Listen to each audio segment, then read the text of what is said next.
Puro skills, kulang sa attitude. Naku anak, naranasan mo na ba ito? You hire people who are great at the job, pero after a few weeks, parang hindi sila bagay sa team. Now let me share with you about Wendy's story.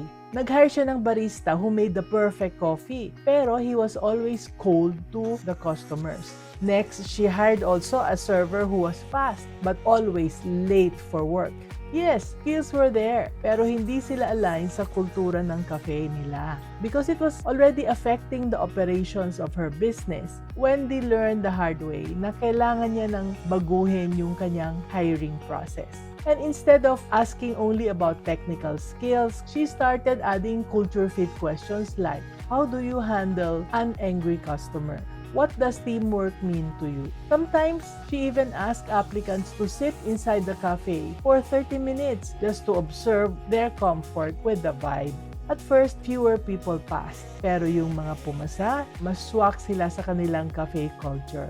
They smiled naturally, they respected the team, and they loved serving their customers. Kaya etong lesson anak, skills can be trained, pero attitude and values, nako, mas mahirap yang i-fix. That's why you must also screen the attitude, hindi lang skills. When you include culture fit in hiring, you prevent future headaches, less turnover, better teamwork, and happier customers. Kaya anak, don't just hire for skills ha, hire for values and attitude too. Kaya tulad ni Wendy, you will end up with a team that's not just capable, but truly part of your mission. Let's be business-minded, Pinoy. And if you want to avoid common business mistakes, learn more about my Business Basics for Business Owners course.